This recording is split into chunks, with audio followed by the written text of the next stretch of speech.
Exercise 7.3. Question first. Evaluate the following limits. Example first. Limit x tends to 0 in bracket square root of 6 plus x square minus square root of 6 divided by x. तर इथे न्यूमरेटरला जी term आहे ती square रूटमध्ये आहे. त्याच्यामुळे आपल्याला इथे rationalisation जी method आहे त्या मेथडने आपल्याला हा क्वेश्चन सॉल्व करायचा आहे. तर रॅशनलायझिंग फॅक्टरने आपल्याला ह्या एक्सप्रेशनला मल्टिप्लाय करायचं आहे आणि डिवाइड करायचं आहे. तर ह्याचा रॅशनलायझिंग फॅक्टर काय घ्यायचा आपल्याला इथे फक्त प्लस घ्यायचं आहे. हा जो फॅक्टर हे जे एक्सप्रेशन आहे हे रॅशनलायझिंग फॅक्टर आहे. ह्याने आपल्याला न्यूमरेटरला पण मल्टिप्लाय करायचं आहे आणि डिनॉमिनेटरला पण मल्टिप्लाय करायचं आहे. तर हा क्वेश्चन आपण मेथड ऑफ रॅशनलायझेशन जे आहे त्याने आपण हा सॉल्व करणार आहोत, कारण इथे एक्सप्रेशनमध्ये स्क्वेअर रूट आहे. मग अशा वेळेस तो सॉल्व करण्यासाठी आपल्याला या मेथडनीच तो सॉल्व करायचा आहे. तर रॅशनलायझिंग फॅक्टरने न्यूमरेटरला आणि डिनॉमिनेटरला मल्टिप्लाय करायचं आहे. तिथे आपण रॅशनलायझिंग फॅक्टर काय घेतलेला आहे, हा घेतलेला आहे route 6 + x + x² plus root 6. इथे प्लस घेतलेले, इथे मायनस आहे पण आपण इथे प्लस घेतलेले. तर ह्या फॅक्टरनी ह्या एक्सप्रेशननी न्यूमरेटरला मल्टिप्लाय करायचं आहे, डिनॉमिनेटरला पण मल्टिप्लाय करायचं आहे. कारण आपल्याला इथे नंतर हा फॉर्म्युला वापरायचा आहे a - b a + b = a² - b². हा फॉर्म्युला वापरायचा आहे. म्हणून आपण इथे साईन चेंज केलेली आहे मधली. इथे मायनस आहे तर इथे प्लस घेतले आपण. म्हणजे a - b आणि हे आहे a + b. ह्या दोन्हींचं न्यूमरेटरला मल्टिप्लिकेशन होणार आहे, तेव्हा आपल्याला हा फॉर्म्युला वापरायचा आहे.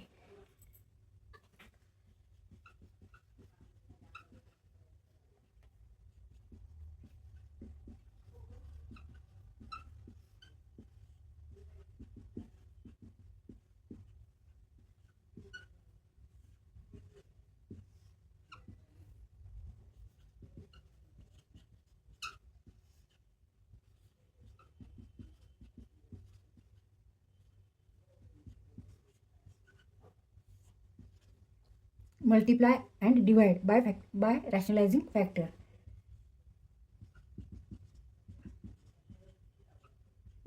रॅशनलायझिंग फॅक्टरने आपल्याला मल्टिप्लाय करायचं आहे आणि एकदा डिवाइड करायचं आहे. इथे हे प्लस घ्यायचं आपल्याला, प्लस रूट 6. आता न्यूमरेटरला हे दोन एक्सप्रेशन आहे.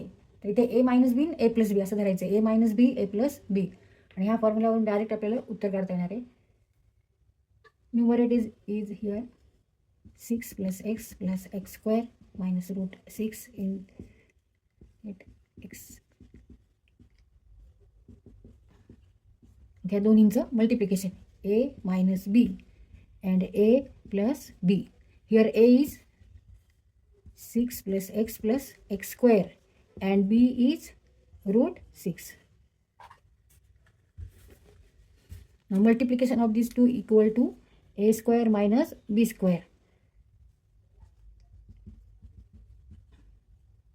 minus root 6. a²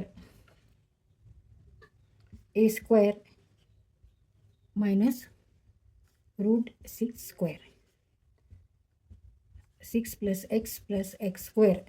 तिथे हे स्क्वेअर रूट आपण ह्या पद्धतीने पण लिहू शकतो, रेज टू हाफ आणि ह्याचा square.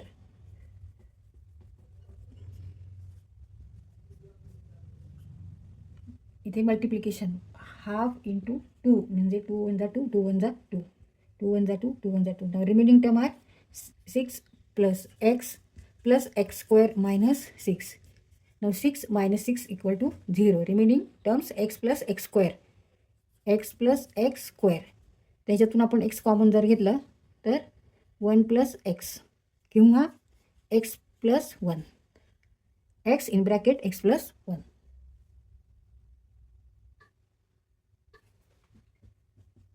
Limit x tends to 0. x + x² ह्याच्याऐवजी आपण कॉमन x घ्यायचे आणि x + 1 असं घेऊ. इथे x + 1 x root of 6 + x + x² plus root 6.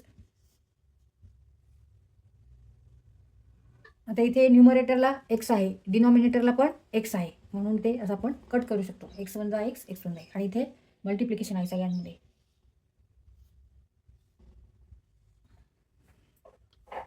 आणि इथे आता आपल्याला रिझन लिहावं लागेल. As x tends to 0 X is not equal to 0. एक्सची व्हॅल्यू ही जवळजवळ शून्याची आहे पण शून्य नाही आहे, म्हणून आपण हे असं कट करू शकतो. तर त्याच्यानंतरची स्टेप काय आहे, now put x equal to 0 in this equation. तर इथे परत आपल्याला काही रॅशनलायझिंग फॅक्टरने मल्टिप्लाय किंवा डिवाइड करायची गरज नाही आहे, कारण जर आपण एक्सची व्हॅल्यू ह्याच्यात 0 ठेवली, 0 इथे 0 ठेवली तर ॲन्सर काही 0 येत नाही आहे, म्हणजे काहीतरी ॲन्सर येते. म्हणून आता परत आपल्याला काही सॉल्व करायची गरज नाही, डायरेक्ट आता आपण एक्स इक्वल टू 0 ह्याच्यात पुट करायचं ठेवायचं. Equal to 0 + 1 divided by 6 + 0 + 0 square plus √6 equal to 1/√6 plus √6 1/2 √6. हे दोन √6 आहेत, म्हणजे ॲडिशन किती येणार 2 √6. माय आन्सर इज 1/2 √6.